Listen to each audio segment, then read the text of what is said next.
Happy that even this post-lunch session, almost all the chairs are full, and we have a gathering of elite people who are here to know more about the excipients. We already come to know about the IPAC from Ram Kishan ji and Kaushik ji. So, world is changing and changing very fast. Even the excipient world is changing at a very fast pace.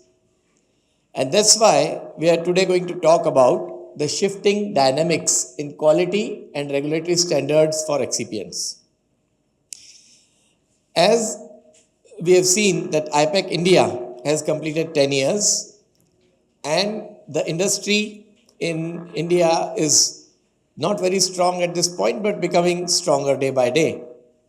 So let's know what are the shifting dynamics in the excipients, especially in our country.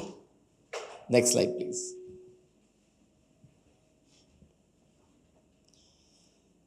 Next slide. So India is known as the pharmacy of the world. We export more than we consume the pharmaceutical products. Africa's 50% demand is met by our country. And 60% of world's vaccines and 50% of supplies to WHO is made by our country. So we are recognized worldwide with the companies like DRL, Sun, Hetero, Aurobindo, and lot more. So these companies are today the global companies. They are not only the Indian companies. We are proud about that. Even in API, we have a lot of companies who have done a remarkable job and make their name. Hyderabad is rightly known as the world drug capital of the world. But do we know a lot about Indian excipient companies? Not really. So, if India has to become strong, the complete portfolio has to be there.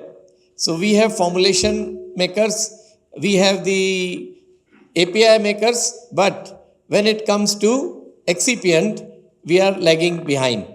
And that's why you don't hear much about the Indian excipient companies. Still, we import most of the excipients from abroad. Next slide. So, India's dependency on imported excipients stands between 70 to 90%. So, we are still importing most of our excipients as on date. We import 95% excipient from US and Europe for the regulatory markets. So whatever we are supplying to reg market, 95% of the excipients are still imported into the country. And there are no Indian MNCs which are involved in, like we have Reddy's, we have Sun, we have a lot of companies who are now MNCs, Indian MNCs. So we don't have Indian MNCs in the field of excipients yet. Plus the due importance is unfortunately not given till date to the manufacturing of excipients. Next slide. So, if you go to the past, the excipients were inactive ingredient, people were cost conscious, and it was a neglected ingredient. It was not regulated at all. Even today, like Ram Kishan ji has said, we don't have much regulations pertaining to excipient, but in the past it was totally not regulated. Today we have some regulations in place. Supplier selection and qualification is still not being followed.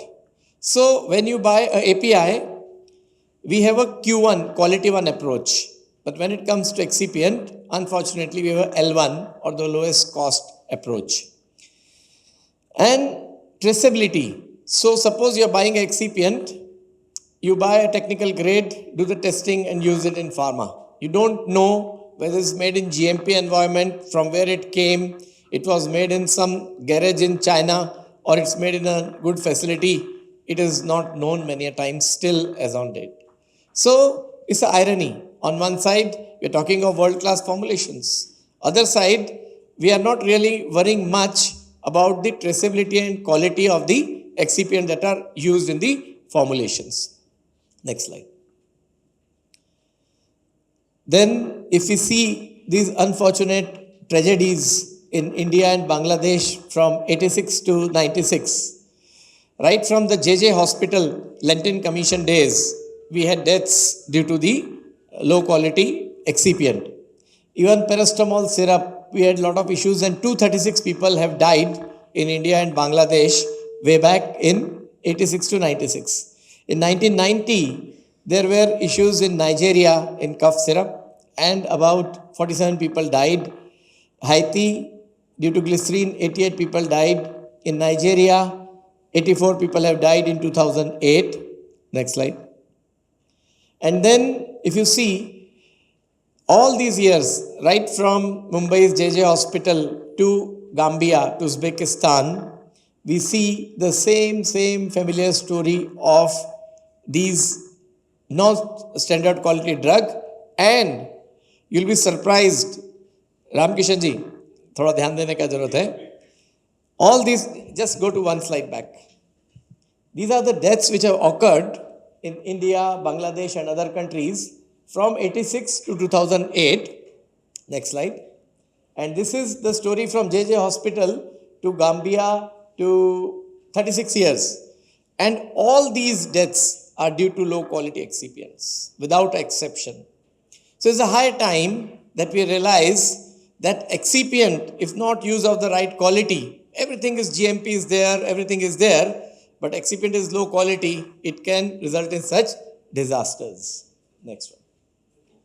So what happened? Why these 66 people, 66 kids were killed? What was the problem? Next one. In Indonesia also, it's not only in India. So in Indonesia also, the local manufacturer made a product cough syrup, and there also about 200 kids have died. And this is the news of about a year ago. Same thing was in Uzbekistan. Next. So now, this goes back to the carcinogen in a metformin. This is nitrosamine. So again, the nitrosamines is another issue which is coming up, which can cause cancer, and excipient can be a source of this carcinogen, which we need to take care. Next. So these major cause in these incidents were the excipients, and these incidents took the attention of regulatory bodies to excipient in terms of quality and regulatory aspects. So now the regulators are also conscious about these things. In the same timeline, the disintegration, dissolution, bioavailability. In the past in India, if you make a drug, it is passing chemical equivalence, is passing. Today, we are going towards the dissolution profile and the bioequivalence. When it comes to dissolution profile and bioequivalence, the excipient again play a very major role. So in many of the not so NSQs, not of standard quality drugs are coming with the dissolution problem, which is attributed to lubricants or magnesium stearate in many a case. So excipient then and now have changed from an inactive ingredient to a functional ingredient with a quality consciousness coming after all these instances in place. Neglected ingredient to a crucial ingredient, non-regulated to a semi-regulated, at least in India, and supplier selection and qualification becoming paramount for the ensuring the quality of the product. So this change is taking place. Next slide. So further, the standardized excipient has, in complex excipient, so we talk of complex generics. So complex generic require complex excipients. So when you are making a complex generic, your excipient should be foolproof so that we can have the perfect quality complex generics. The functionality related characteristics. So now we know the many critical properties of formulation depends on the excipients. So the FRCs are critical. Co-process excipients. Now the multiple combinations of excipients are in place. These co-process excipients are also becoming very popular. Plus QBD, quality by design. So now if you make a submission to the US FDA, you need to give a complete details of quality by design, and thereby ensuring the excipient that you are using are qualifying those QBD criteria. Though in our country that filing, it is still not there. Even China has made the registration of DMF for excipient compulsory, so that the right excipients are used in the China also. So if someone wants to sell excipient in China, they have to go through all these things. So this is making excipient more and more standardized in the days to come. Next. So we have the GMP standards now available. So there are various bodies like we have IPEC PQG standards, we have the EXIPACT auditing, and even the USP offers audit for excipients. So now various bodies are there which can audit an excipient manufacturer on the behalf of pharmaceutical companies. Pharmaceutical companies need not go to audit each and every facility, and they can rely on EXIPACT or USP or other bodies where this, but the auditing the excipient manufacturer or supplier should be a must, which unfortunately in our country, it is still not a compulsion. So if we make some kind of regulation where this becomes a compulsion, the traceability of where the excipient is coming can be catched. Today we don't know from where it has originated. Next. So this is more about the EXIPACT. So EXIPACT is a certification body which sees the IPEC guidelines on excipients are being followed by the excipient manufacturer, dealer or not, and throughout the supply chain. Sometimes the problem is not with the manufacturer, but is with the supply chain. A guy in China is making a chemical product for chemical industry. Somebody imports it into India and sells it to the pharma industry as an excipient. So it's not the manufacturer to be blamed, but it is the supplier who is a part of supply chain. So this EXIPACT takes care of the complete supply chain, right from manufacturer to importer to dealer to the final consumer.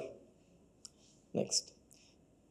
So now the CDSCO has organized this revised Schedule M workshop in Mumbai, and we are happy that after the efforts from Ram Kishanji and even Rajiv Raghuvanshi, we had a meetings with them.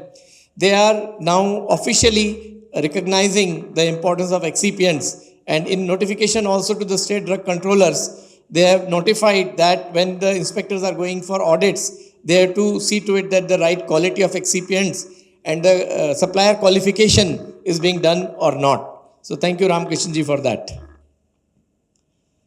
Next. So this is the revised Schedule M and existing Schedule M. I'll not go into the details, but in short, it makes things more strict. So in the last Schedule M also, the excipient was not mentioned clearly, but Schedule M is applicable to all the ingredients including the excipient. So this new Schedule M has more strict requirements. So if you are following the new Schedule M, automatically you have to ensure that the right ingredients are being used, including the right excipients. So this has come into force, and in days to come, we are sure that this will help us in elevating the excipient standards in our country. DGEG concern. So the diethylene glycol and ethylene glycol is a single contamination which has taken lives of many throughout the decades. So the US FDA has given a guidance on DG and EG, and with that there are stricter limits, which is 0.1 ppm, and you have to follow that guidance irrespective of monograph. You have to follow the guidance when you are doing the analysis of the sensitive products mentioned by the US FDA. Next. Now coming to the nitrosamines. Today, the biggest challenge that the pharma industry is facing is of the nitrosamines. Now, nitrosamines are the compounds which are known to cause cancer in human beings. And they have been found in certain formulations, and those formulations have been recalled. So, basically, it's nitrate which converts into nitrite. So, the nitrate is NO3 which gets converted into NO2, and then, it has to be other way around, NO2 to NO3. So nitrate is NO2 and nitrite is NO3, and then nitrite plus secondary amines leads to the making of nitrosamines. So excipient manufacturer has to be careful that from raw materials, from water and from the manufacturing process, this nitrosamine can get into the excipient product, and through excipient it can get into the formulation. So if you want these cancer-causing agents to be out, you need to be careful about the nitrosamine limits in all the excipients you are using. So now what happens? This is in place. So all the companies in India who are in the regulatory space, they'll ask for low nitrite products. But when it comes to manufacturing for the domestic market, for what we all are eating, there'll be no requirements. So then what happens?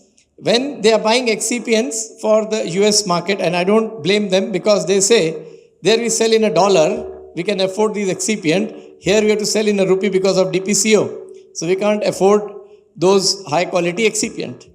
But then a thing that we need to think upon is you, me, our kids, our parents, they all are taking the stuff which is made for the domestic market. And it will have all these impurities.